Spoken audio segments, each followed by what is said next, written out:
At 18 years old, Delarue Hartwell was sleeping in the doorway of a shuttered feed store in Cottonwood Bend, Kansas, with everything she owned knotted into a flour sack and no living soul who would claim her. Her stepfather, a hard man named Cyrus Boone who had married her mother for the deed to their little farm, had put her out the morning after they buried her mother, saying a grown woman was no longer his burden. She had $4.11 to her name, coins she had earned washing other people's linens. With two of those dollars, she bought a thing the whole town laughed at her for buying a caved in, forgotten storm shelter dug into a weed choked lot at the edge of Cottonwood Bend, sold cheap by the county because no one else would take it. It was, everyone agreed, a foolish waste of a desperate girl's last money. But sealed behind the rotted door of that shelter was something no one in that town had ever suspected. Something that would not only lift her from the dirt, but restore a community that had forgotten how to hope. Settle in and let us tell you the story of Delarue Hartwell. And if you are watching from a place that the world seems to have forgotten, a town or a life that others have written off as finished, tell us where you're from in the comments, for this story was made for you. To understand what Della did with that shelter, you must first understand the hands that were given to her and the woman who shaped them. Della's mother, Ruth Hartwell, had come west as a young bride with Della's father, a gentle carpenter named Amos, who could look at a fallen tree and see the shape of a cradle hidden inside it. They had settled a quarter section of good bottomland along the creek outside Cottonwood Bend in the years when the prairie still felt like a promise instead of a punishment, and though they were never rich, they were the kind of poor that does not feel like poverty because there was always bread rising and always work worth doing. Amos taught his daughter, almost before she could walk, that everything discarded held some remaining use, that a broken chair was only a chair that had not yet been listened to, and that the measure of a person was not what they could buy new, but what they could bring back to life. He would take her along the roadsides after storms, gathering the boards and bent nails and shattered wheels that others had abandoned. And in the low light of his workshop, he would show her how to draw the crookedness out of things with patience and a warm hand. Ruth, for her part, taught Della the quieter arts, the ones that do not announce themselves. She taught her to read, sitting by the stove with a warm Bible and an even more warm book of poems, tracing the words with a finger until the letters became music. She taught her to keep accounts, to write a clean column of figures, and to know to the penny where a household stood, because Ruth had grown up watching a father gamble away everything through his refusal to look honestly at a ledger. And she taught her something rarer still, which was how to notice, how to see the widow who had gone quiet at the church supper and to sit beside her without a word, how to read the weather in the flight of the barn swallows, how to tell, from the way a man would not meet your eyes, that he was carrying a shame too heavy to speak.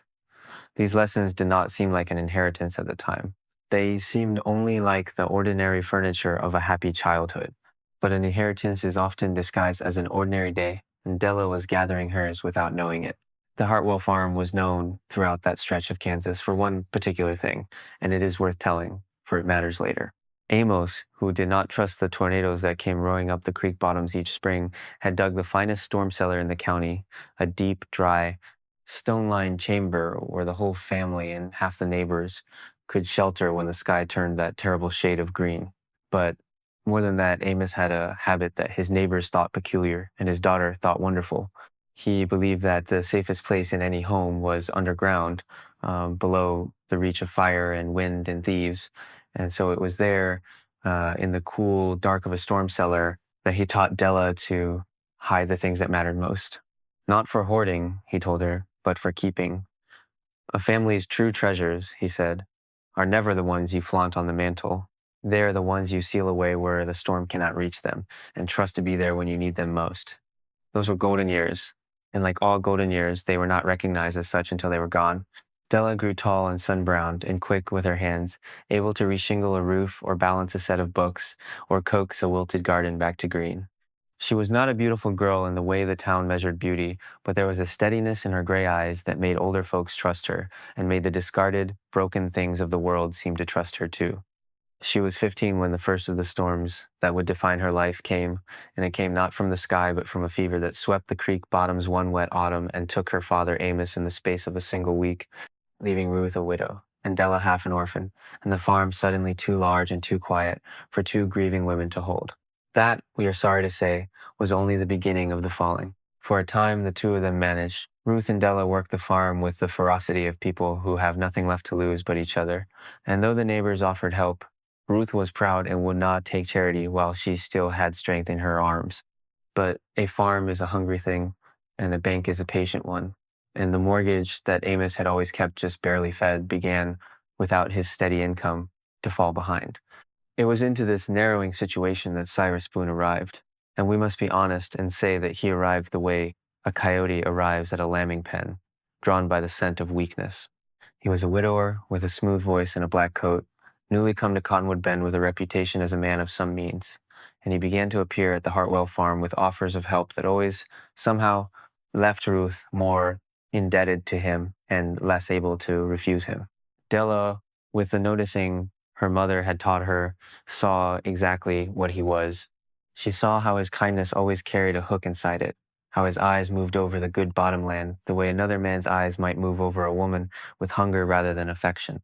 But Ruth was tired and frightened of losing the last of Amos's dream, and when Cyrus proposed marriage as the practical solution to the debt, she accepted it not out of love but out of exhaustion, telling Della it was the only way to keep the land in the family. It was a decision made from fear, and decisions made from fear so often become the very thing they were meant to prevent. The marriage was a slow disaster. Cyrus, once his name was on the deed alongside Ruth's, revealed the man beneath the black coat, a man who drank and schemed and treated the farm not as a home, but as a stake to be wagered.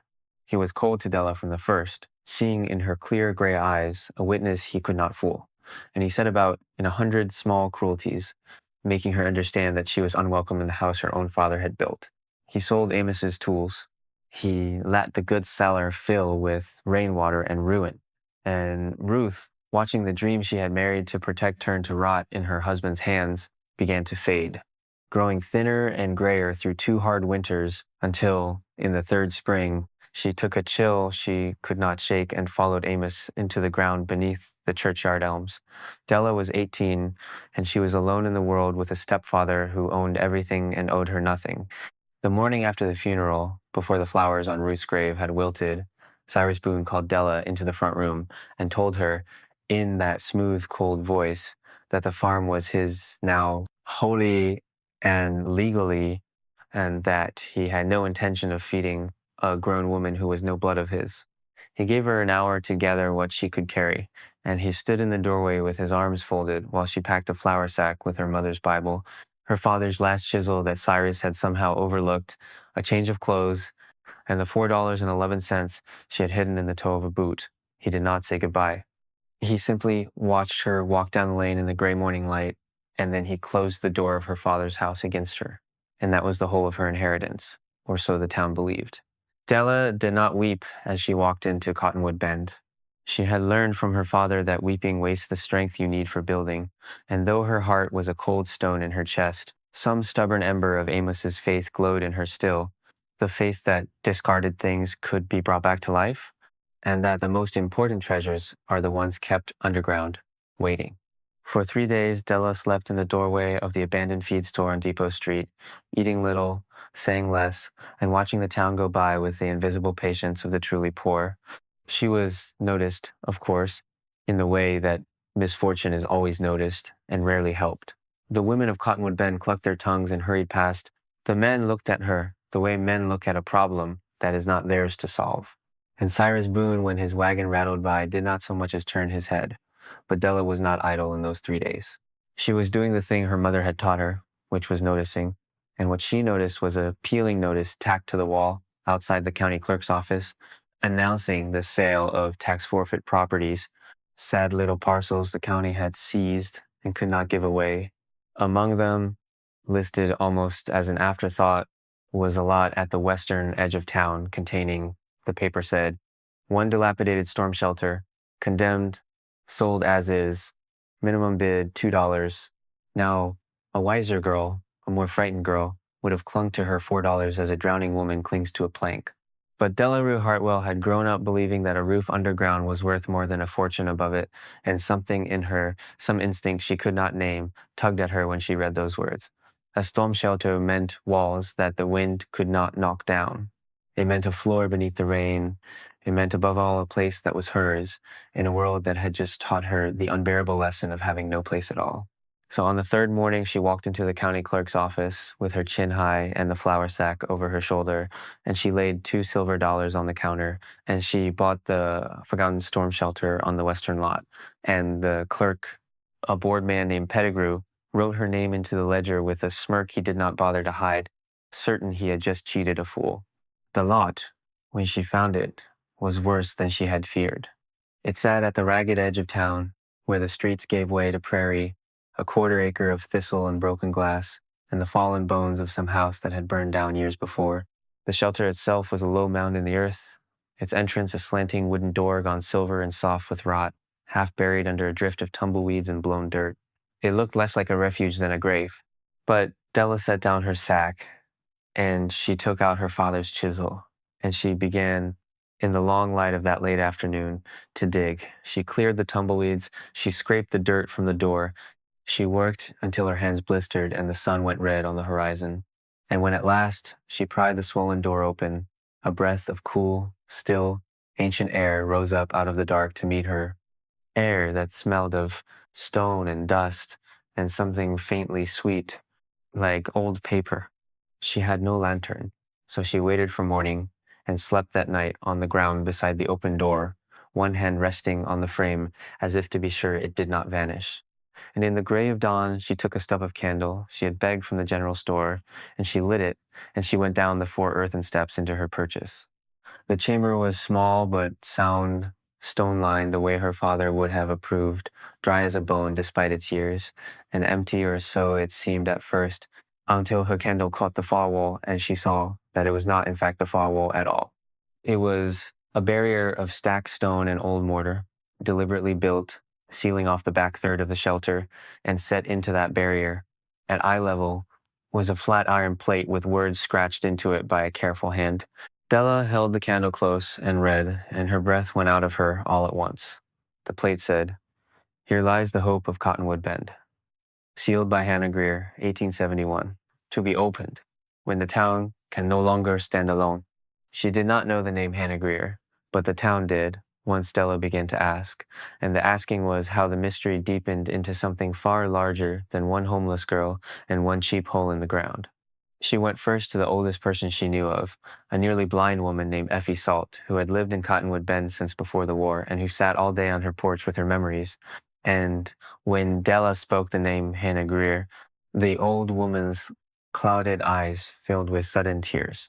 Hannah Greer, Effie told her, had been the founding heart of Cottonwood Bend, a widow who had come out in the earliest days with her husband's savings and a fierce belief that a town was not buildings but people. She had lent money to every struggling family without charging interest. She had built the first schoolhouse with her own funds and paid the teachers' wages for a decade.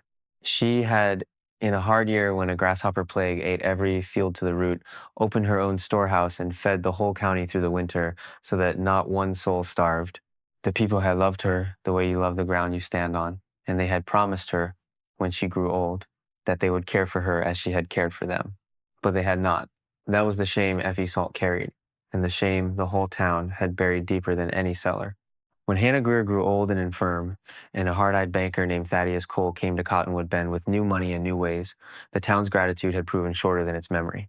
Cole had spread quiet rumors that the old woman's mind was gone, that her charity had been foolishness, that the future belonged to men of business and not to sentimental widows. And the townspeople, ashamed of their debts to her and eager to seem modern, had let Hannah Greer die alone and neglected in a small house on the edge of town in that same year of 1871, the very year scratched on the iron plate. They had let the grasping banker's family, the Coles, rise to own the bank and the mill and half the storefronts on Main Street, while the woman who had truly built the town was buried in an unmarked corner of the churchyard and within a generation, all but forgotten. And Thaddeus Cole's grandson, Effie Salt, told her, dropping her voice, was a man Della already knew, for Cyrus Boone had married into the Cole family years before, and it was Cole money that had bought his fine black coat and his smooth, cruel manners. The man who had cast Della into the street was kin to the family that had cast Hannah Greer into her grave. Della sat with that a long time. Then she went back to the shelter, and over 3 days of careful, patient work with her father's chisel, doing exactly what Amos had taught her about not forcing an old thing but coaxing it, she took down the mortared wall, stone by stone, setting each one aside until the sealed chamber behind it lay open to her candle at last. And there, in the cool, dry dark, was Hannah Greer's true legacy, kept underground the way the wisest treasures always are. There was an oak chest, iron-bound and perfectly preserved, and when Della lifted its lid, she found it filled not with jewels or gold coin, though there was some coin, but with something far more powerful. There were deeds. Legal, witnessed, unquestionable deeds to a full third of the land that Cottonwood Bend was built upon, land that Hannah Greer had bought up in the early days and held in trust, land that the Cole family had spent 40 years pretending they owned. There were promissory notes, dozens of them, signed by the grandfathers of half the town, recording the money Hannah had lent that was never repaid, not so that anyone might collect on them now, but as a record of who she had been and what she had done. And there was a letter in a fine old-fashioned hand, folded and sealed with wax, addressed simply, "To whoever has the courage to open this." Della read that letter by candlelight, and it was as if the founding mother of the town was speaking directly across 40 years into her ear. Hannah Greer wrote that she had seen how the town was turning, how the men of new money were rewriting the story of Cottonwood Bend to make themselves its heroes and to erase the truth of who had built it, and how she wrote that she did not fear death, but that she feared a town forgetting its own soul, forgetting that it had been raised up not by greed but by generosity, and that whoever came after should have the means to remind it. So she had put everything she owned that could not be stolen, the deeds, the proof, the last of her coin, into the deepest, driest, safest place she knew, a storm shelter, and she had sealed it and prayed that when the town could no longer stand alone, when it had sunk low enough to remember its own beginnings, some soul would find it who understood that treasure kept underground is meant to be brought back into the light and used not for one person's rising, but for the healing of many. Della Hartwell, sitting in the dark, with her father's chisel in her lap, and her mother's noticing in her heart, understood that the letter had been waiting 40 years for someone exactly like her. But knowing the truth and being allowed to act on it are two different countries, and the border between them was guarded by powerful men. Word travels fast in a small town, and it did not take long for the news that the homeless Hartwell girl had found something valuable in her $2 shelter to reach the ears of Cyrus Boone and his coal relations. They came to her first with false sweetness and then with open threat. Cyrus arrived at the western lot in his fine wagon, wearing the smile of a man who believes every problem can be purchased, and he told Della that the county sale had been improper, that the shelter and everything in it rightfully belonged to the Cole estate, that a girl of 18 with no family and no standing could not possibly hope to hold property against men who owned the bank and the law both. He offered her $50 to hand over the chest and leave Cottonwood Bend forever. When she refused, the smile fell away, and the coldness beneath it showed like ice beneath thin snow. And he warned her that a girl alone had no protection in this world, and that she would be wise to remember what had happened to the last woman who thought she could outstubborn the Cole family. That threat, meant to frighten her, did the opposite. It told Della that she was on exactly the right ground, and it hardened her resolve into something like her father's oak. She knew she could not fight the Coles with money, for she had none, and she could not fight them with force, for she was one young woman against the richest family in the county. But she had two weapons they had underestimated. She had the truth, sealed in wax and signed by the town's own founder, and she had the town itself, which had spent 40 years carrying a shame it did not know how to lay down. So Della did not run and she did not sell. Instead, she made copies, by candlelight, in a clean, strong hand her mother had taught her, of the most important documents, the deeds, the founder's letter, the record of the promissory notes, and she hid the originals back in the deepest part of the shelter, behind the stone where her father's wisdom told her they would be safe, and then she did the boldest thing of all. She went to the one man in Cottonwood Ben the Coles did not own, the circuit judge, a stern and honest old jurist named Horace Wingate who came through town twice a year and who had known Hannah Greer in his youth, and she asked him for 1 hour of his time. The town gathered the way towns do when they sense that something is about to break open. It happened on a bright, cold Saturday in the town hall, with Judge Wingate seated at the front, and Cyrus Boone and the whole Cole clan arrayed on one side in their fine coats, certain of their power, and Della Rue Hartwell standing alone on the other side in her one clean dress, with a flour sack of documents at her feet. Cyrus spoke first, smooth and confident, painting Della as a scheming girl who had forged papers to steal from an honest family, and for a moment the crowd wavered, for it is always easier to believe the powerful than the poor.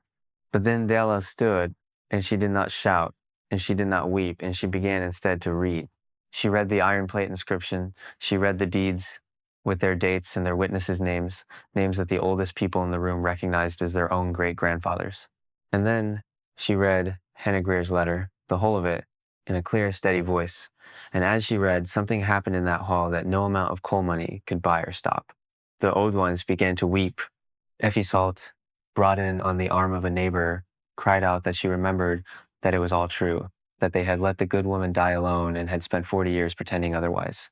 And the shame that the town had buried came up out of the ground at last, not as an accusation, but as a release, the way a fever breaks. Judge Wingate examined the documents with the gravity of a man who understands he is holding history in his hands, and he sent to the county seat for the old records, and when they came, they matched deed for deed, seal for seal. The truth was undeniable. A full third of Cottonwood Bend land the Coles had built their fortune upon, land under the bank and the mill, and half of Main Street had never legally belonged to them at all, but to the trust Hannah Greer had established for the good of the whole town. The Cole family's wealth, it turned out, had been raised upon a lie 40 years deep, and now the lie stood exposed in the cold morning light of the town hall for every soul to see. And here's where the story turns on its truest hinge, the place where Delarue Hartwell became something more than a wrong girl who had found a treasure, for she could have kept it all. The trust named no heirs. The coin in the chest was considerable. A clever person with proof like hers could have taken the Cole's place and become the richest woman in the county, could have cast Cyrus Boone into the street exactly as he had cast her, and the town would likely have cheered to see it. It was, by every ordinary measure, hers. She did not take it. Standing before the whole assembled town, with the judge waiting and the Coles pale and trembling, Della announced that she had read Hannah Greer's letter until she knew it by heart, and that its purpose was as plain as daylight. The founder had not sealed her fortune away so that one person might rise on it. She had sealed it so that the town might be healed by it. And so Della asked Judge Wingate to reestablish Hannah Greer's trust exactly as the old woman had intended, with the land and the money used to rebuild what had been let go to ruin, to repair the schoolhouse Hannah had built and pay a teacher again, to forgive the small debts that were grinding the poorest families into the dirt, to raise at last a proper stone over the founder's forgotten grave. She asked for only two things for herself: the deed to her $2 storm shelter, which was hers already, and a single acre of the western lot on which to build a home and a workshop, so that she might do her father's work of bringing broken things back to life. The rest she gave back to the town that had cast her out, because her mother had taught her to notice who was hurting, and her father had taught her that the truest treasures are meant to be lifted into the light and shared. As for Cyrus Boone and the Coles, their justice came not from Della's hand, but from the plain weight of the truth, and it was all the more complete for being so quiet. The court found that the Cole fortune had been built on land they never owned, and the bank they had run so ruthlessly was found to have loaned out money that was never rightly theirs.